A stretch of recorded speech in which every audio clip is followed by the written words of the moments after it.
E, para finalizar, lugar de mulher é? Na greve geral.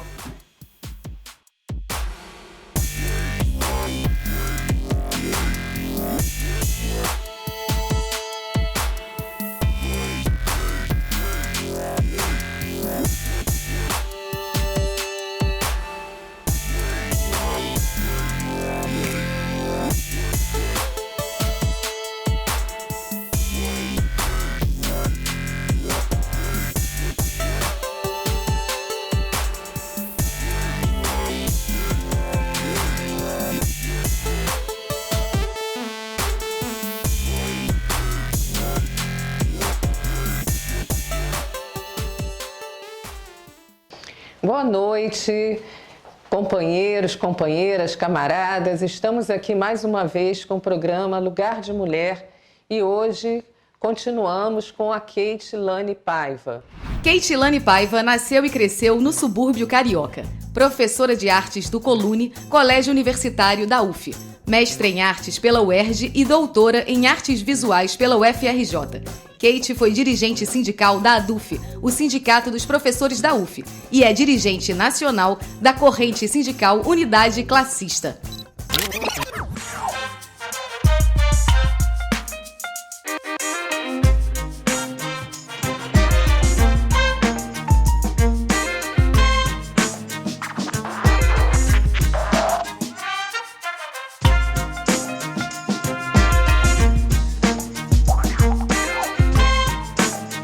Lugar de mulher.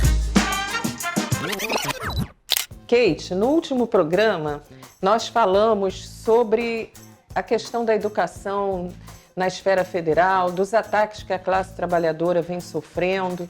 E eu queria saber, na sua opinião, como é que está a resistência dos professores, dos técnicos administrativos, dos alunos e da sociedade de uma forma geral contra esses ataques? Olha, Marta, a gente, na educação superior, pelo menos, né, a gente tem feito plenárias dos 3 segmentos que a gente chama, né, reunindo aí técnicos, professores e estudantes. Isso tem sido bem importante para a gente conseguir mobilizar dentro das universidades esses 3 setores, né, de forma mais unitária, poder pensar os atos de forma unitária. Acho que isso tem dado bastante resultado, deu resultado para o dia 15, para a gente levar a universidade para a rua. Isso eu acho que é uma coisa importante de destacar no dia 15, que eu acho que é uma das formas mais legais de luta que a gente tem encontrado, que é levar o que a universidade faz para a rua, né? Mostrando que a universidade tem projeto, que a universidade vai dialogar mesmo com o conjunto da sociedade. Agora, a gente da educação está na rua há muito tempo, né? Então, a gente tem... Eu acho que a gente não saiu da rua ao longo dos últimos anos, brigando pela educação pública, e acho que agora só tem fortalecido essa luta, tanto nas universidades quanto na educação básica, né? Nas universidades, por exemplo, os professores das estaduais da Bahia estão em greve, né? Estão sendo duramente reprimidos, tiveram um ponto cortado pelo governador da Bahia e continuam na luta, assim. Então, eu acho que a educação tem se mostrado como um campo bem forte, bem resistente. Agora, eu acho que teve uma mudança do dia 15 para cá, que é conseguir abarcar outros setores que não são só da educação, né? Acho que a pauta da reforma da Previdência, ela tem tocado muito as pessoas estão extremamente insatisfeitas com esse governo. É um dos governos mais impopulares, né, desde a redemocratização. Então, a gente tem força para tá na rua, para estar brigando contra esse governo, e eu acho que isso tem crescido, desde os atos do Ele Não, né? E é importante destacar o papel da gente, que é mulher, assim, né, no Ele Não, ano passado, no 8 de março desse ano, a gente vem junto na rua, em unidade.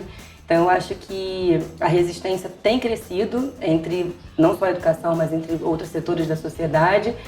E acho que agora é criar não só a resistência, mas a ofensiva, né? Acho que agora é hora de ir para cima mesmo, para derrubar esse governo, para derrubar a reforma da Previdência e poder, de fato, começar a construir o poder popular, que é o que interessa pra gente, né? Esse governo, e não só o governo, né, a mídia burguesa de uma forma geral, tem dito que a reforma da Previdência é que possibilitará que o país tenha recursos para investir em outras áreas. Nós sabemos que isso não é bem verdade. Você acha que nós estamos conseguindo desmascarar essas mentiras do governo? Olha, Marta, é difícil ir contra a mídia burguesa, né? Porque eles têm uma hegemonia muito grande, assim. Eu acho que a gente tem que falar para o máximo de gente que a gente conseguir que isso é uma grande mentira, né? E o que o governo está fazendo é uma chantagem enorme, porque os caixas da Previdência Social e o caixa da Educação, eles não são concorrentes, né? Eu acho que a gente precisa resgatar isso, assim. A Constituição de 88 garantiu exatamente que esses caixas ficassem separados para não haver uma concorrência entre eles. Então, acho que primeiro eu preciso dizer o seguinte, ó, a reforma, o nome é Reforma da Previdência, mas ela não mexe só na Previdência. Ela mexe na Seguridade Social como um todo, que engloba a Previdência, a Assistência Social e a Saúde. E acho que daí a perversidade dessa reforma, né? Porque a gente sabe que a reforma também vem... A Previdência vem sendo desmontada ao longo dos últimos anos, né? Quando o FHC, por exemplo, desvinculou as receitas da União. Mas o que acontece agora? É uma extinção mesmo da Previdência. A gente não vai conseguir se aposentar. É uma extinção desse pacto social que foi criado entre os trabalhadores para garantir que os trabalhadores pudessem parar de trabalhar, né? Então isso é muito perverso nessa reforma. Então acho que tem que ficar claro o seguinte, contribuição é diferente de imposto, né? Então a contribuição é sempre vinculada a alguma coisa. E a contribuição da Previdência Social, que a gente, trabalhador, contribui, o empregador contribui, enfim, diversas contribuições como o CONFINS, o PIS, né? Que geram a receita do fundo da Previdência, ela só pode ser utilizada para a Previdência Social. Então, ela não vai concorrer jamais com a educação. Então, mesmo que a gente economize, com a reforma da Previdência, a gente economize, sei lá, R$1 trilhão, esse dinheiro não vai para a educação, porque o dinheiro que é da educação ele é gerado por uma outra fonte, né? Uma outra fonte de receita. Então, isso é uma mentira deslavada para obrigar a gente da educação a engolir essa reforma, né? E mais, assim, o que a reforma faz é, na verdade, criar um fundo de capitalização. Então, a gente que é trabalhador deixa o nosso dinheiro lá naquele fundo e depois, lá na frente, a gente não sabe quanto que vai receber, porque está sujeito às alterações do mercado, né? A gente não sabe sequer se vai receber. Então, assim, a gente precisa dizer isso claramente para o conjunto da população, que uma coisa não tem nada a ver com a outra e lutar tanto contra a reforma da Previdência quanto pelo direito à educação pública. Kate, falando sobre a reforma da Previdência, que prejuízos essa reforma trará para os trabalhadores e para as trabalhadoras também? Nossa, são tantos, Marta. Primeiro que essa reforma acaba com a aposentadoria por tempo de contribuição, né? Hoje em dia, se a gente contribuir pelo tempo determinado, a gente consegue aposentar. Ela vai acabar com isso e a gente vai ter que, além de contribuir pelo tempo que eles estão determinando, que é de 30 anos, a gente vai ter que ter uma idade mínima para aposentar, que vai ser de 65 anos para homem e 62 para mulher. Então isso já é uma diferença enorme. Segundo, que o valor do benefício vai cair, porque hoje em dia a gente contabiliza 80% dos salários mais altos que a gente durante a contribuição, né? E a reforma propõe que a gente contabilize todos os salários. O que acontece? A gente não entra no mercado de trabalho ganhando um salário muito alto, né? A gente entra no mercado de trabalho ganhando um salário mais baixo. Então, se a gente for tirar uma média de todos os salários, esse benefício certamente vai cair. Uma outra questão para nós mulheres é a questão do tempo ininterrupto de contribuição. Você não pode parar de contribuir ao longo da sua vida de trabalho, né? E aí, pra gente que é mulher, isso é muito mais difícil, né? Porque a gente muitas vezes tem que parar de trabalhar para ir cuidar de casa, cuidar de filho, porque essa é uma sociedade que ainda nos impõe essa tarefa. Então, se a gente abandonar o mercado de trabalho para ir cuidar da casa, a gente não vai conseguir alcançar o benefício de forma integral, porque para alcançar o benefício integral você vai ter que contribuir durante 40 anos sem parar. Fora que as condições de vida e trabalho que a gente tem não permitem que nenhum trabalhador consiga contribuir dessa forma. A gente hoje tem uma grande maioria da população no mercado de trabalho informal, inclusive, que é difícil contabilizar esse tempo. Então, na prática, as pessoas não vão conseguir se aposentar. Para as professoras também piora, porque a gente vai aumentar o tempo de contribuição, que hoje é de 25 para 30 anos, além de ter a idade mínima. Então, quer dizer, você imagina uma professora trabalhando por mais de 30 anos, chegando aos seus 62 anos com uma sala de aula lotada, com as condições de trabalho péssimas, que são as da escola hoje, né, em especial a escola pública. Isso vai causar um adoecimento docente muito maior, porque a gente sabe que essa é uma categoria que adoece muito devido às condições de trabalho. Então, são realmente ataques muito fortes à classe, assim. A gente tem a questão do campo também, que os trabalhadores rurais vão ter que contribuir com R$600, e os trabalhadores rurais, mesmo que não tenham atividade. Então, quer dizer, eles vão conseguir alcançar, fazer essa contribuição e não vão conseguir alcançar o seu benefício, né? Hoje em dia, a regra não é essa, o trabalhador rural contribui somente se tiver atividade produtiva. Então, assim, realmente a gente tem que lutar para acabar com essa reforma, porque a gente não vai conseguir se aposentar, né? Fora que esse é um modelo que a própria Organização Internacional do Trabalho já disse que é falido. Os países que fizeram reforma, né, como o Chile, por exemplo, viu que não deu certo, esse discurso que é para gerar renda, né, que é para gerar mais emprego, na verdade é o contrário. Então a gente teve um índice de desemprego muito maior, a gente tem um índice de suicídio em idosos muito maior, porque os idosos não conseguem se aposentar, não conseguem se manter na terceira idade. Então, realmente, a gente tem que barrar essa reforma com todas as forças que a gente tiver. Kate, você é uma dirigente nacional da unidade classista, que é a corrente sindical do PCB. Né? Como é que você vê hoje a luta dos trabalhadores e das trabalhadoras nesse governo que promove tantos ataques aos direitos da classe de uma forma geral? Então, acho que a gente tem uma tarefa extremamente difícil, que é de reorganizar a classe, né? A gente saiu de um período aí de apassivamento dessa classe trabalhadora, de cooptação dessa classe, e a nossa tarefa agora é reorganizar a classe trabalhadora. Sim. E que não é fácil, né? Especialmente no período que a gente está vivendo, Marta, de uma uberização que a gente chama das relações de trabalho, né? As pessoas não se veem mais como classe trabalhadora, né? E a gente esse período do capitalismo tem colocado na cabeça dos trabalhadores que eles têm que ser empreendedores de si mesmo, né? Então, se a pessoa tem sucesso ou não, se consegue um emprego ou não, é tudo culpa dela, né? Sim. Então, isso é difícil criar essa consciência de classe, que é uma coisa que a gente fala bastante, né, no meio, assim, de como que a gente incentiva, cria, constrói essa consciência de pertencimento a uma classe trabalhadora. Isso por si só já é difícil. E é difícil mesmo organizar as diferentes forças políticas, as diferentes entidades, os diferentes sindicatos para organizar essa classe. Mas acho que a gente tem tido vitórias, a gente tem avançado, eu acho, sabe? E a gente tem visto nas ruas a disposição da classe para lutar. Então acho que agora é a hora, né? Agora é a hora da gente criar uma frente. A gente já tem o Fórum Sindical, né, popular, como uma frente ampla de unidade de ação, mas acho que agora é a hora da gente dizer qual é o nosso projeto para a classe trabalhadora, qual é o nosso projeto de sociedade, né? Eu acho que a gente tem que falar isso com toda a coragem, com todas as letras, assim. Eu acho que a gente tem que dizer quem são os verdadeiros responsáveis pela crise, que é 1% da população mais rico, né? Eu acho que a gente tem que taxar esse pessoal e dizer que a gente tem alternativa para sair desse lamaçal que a gente se encontra. E essa alternativa não é retirar direito, não é tirar mais dinheiro de quem é mais pobre, né? Mas sim construir uma alternativa socialista, uma alternativa que é uma sociedade mais justa e mais igualitária, feita com o poder dos trabalhadores e das trabalhadoras. Sim. E como é que é atuar no movimento sindical, você como mulher? Como é que é essa atuação? Então, o movimento sindical ainda é muito masculino, né? Sim.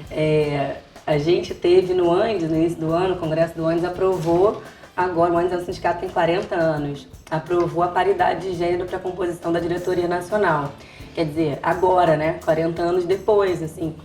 E isso se deve muito à luta das mulheres no Andes, das mulheres da unidade classista que estão lá também lutando junto. Então é um movimento ainda, os sindicatos em geral, é um lugar muito masculino, assim. E às vezes a gente que é mulher que está nesse espaço tem que ficar masculina também, sabe? No sentido de, às vezes tem que ser mais incisiva, às vezes tem que dar tem que agir de uma forma masculina para se impor. E eu acho que esse é um debate que tá colocado. Como é que a gente faz um sindicalismo sendo mulher e respeitando também as nossas particularidades enquanto mulher? Por exemplo, a questão das mulheres que são mães, né? Hoje em dia a gente já tem espaços para as crianças irem nos congressos, nas reuniões, né? Isso é uma coisa que vem acontecendo, mas a gente não tinha isso até bem pouco tempo atrás. Então Então, quando eu olho para as camaradas, para as companheiras sindicalistas, eu vejo como foi difícil chegar até aqui, né? Como é que deve ter sido difícil ser sindicalista, sei lá atrás, sendo mãe e ouvindo como já tive relatos assim, tipo, você tem que escolher ou ser sindicalista ou ser mãe. Então, assim, eu respeito muito a história das mulheres que estão na luta há mais tempo do que eu, né? Assim, que passaram pelas mais diversas condições e continuaram na luta, né? A gente no Andes tem muita gente assim, e eu admiro demais assim, essas mulheres, porque não é um ambiente fácil. Eu acho que hoje não é que está mais fácil, a gente está com mais clareza, né, do que a gente... mais clareza e mais coesão entre nós, assim. Tem mais mulheres, eu acho, também atuando no movimento sindical, né, do que tinha no passado. Isso nos fortalece. E a gente tem pautado mais questões nossas, assim. Acho que a maioria dos sindicatos hoje em dia tem setorial de mulheres, isso é importante, né? Porque a gente consegue se organizar dentro da estrutura sindical. Então, eu acho que não é um ambiente fácil, mas acho que a gente está criando condições e abrindo espaço. Assim como abriram pra gente, né, pra mim que estou chegando agora, a gente está abrindo para as que vão vir depois, porque a gente sabe que amanhã vai ser maior, né? Sim. Kate, você é uma mulher de luta, uma trabalhadora, sindicalista. Você se inspirou em alguém? Tem alguma mulher que serviu de exemplo para você? Tem, Marta, minha avó. Sua avó? Minha avó é nordestina, né, do Maranhão, veio para o Rio porque se recusou a casar num casamento arranjado em São José de Ribamar. Sempre foi, assim, não casou, né, era desquitada na época que chamava, né, e sempre sofreu muito com isso na família, porque sempre foi uma mulher que era muito liberta. Enfim, fazia as coisas dela, gostava de tomar uma cerveja, gostava de jogar buraco, e isso durante muito tempo foi muito mal visto pela família. E ela me inspirou muito assim nessa questão da liberdade, né, de lutar pela nossa liberdade, de entender como é difícil ser mulher e querer ser livre, né, nessa sociedade.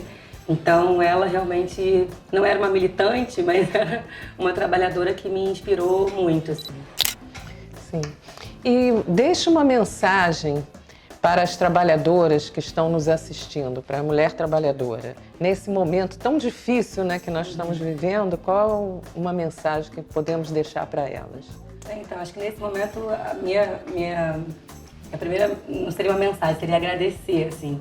Eu tenho convivido com tantas mulheres bacanas, assim, tantas mulheres lutadoras, não só na militância, né? Tenho o privilégio de ter crescido com tantas mulheres trabalhadoras que no dia a dia lutavam para ser mãe, para ser trabalhadora, para ser mulher.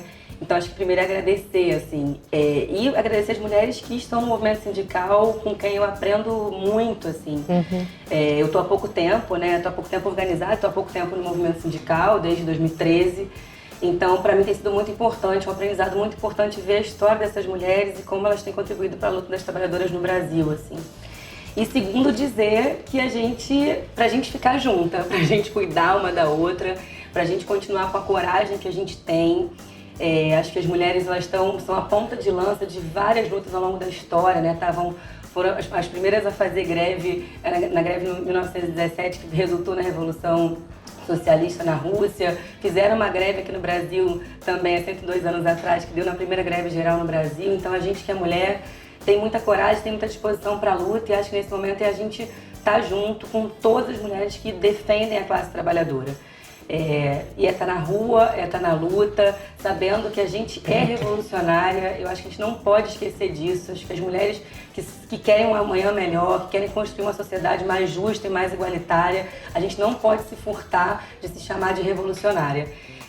Porque a gente é mesmo, porque a gente quer construir um futuro melhor, e esse futuro não começou a ser construído hoje, né? Ele vem sendo construído, então que a gente se agarre a essa força, a essa coragem das muitas que vieram antes de nós, das muitas que ainda virão, para a gente poder estar na rua e na luta como a gente sempre teve. Chegamos ao final de mais um programa Lugar de Mulher. Queremos agradecer a Kate por ter participado conosco, por essa conversa. Também agradecemos a todas e todos que nos acompanharam nesse programa. E vamos lembrar que lugar de mulher é... na luta e na rua. Aguardem o nosso próximo programa. Saudações feministas e comunistas. Ficou lindo, hein, Marta? Pode ligar? De frente com Marta, né, Janó?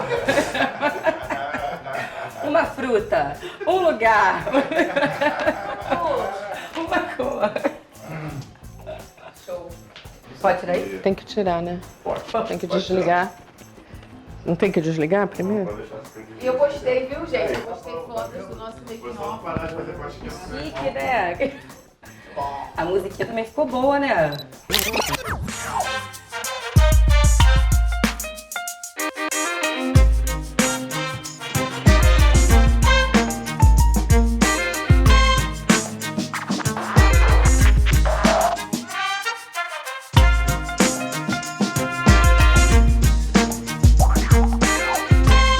Lugar de mulher.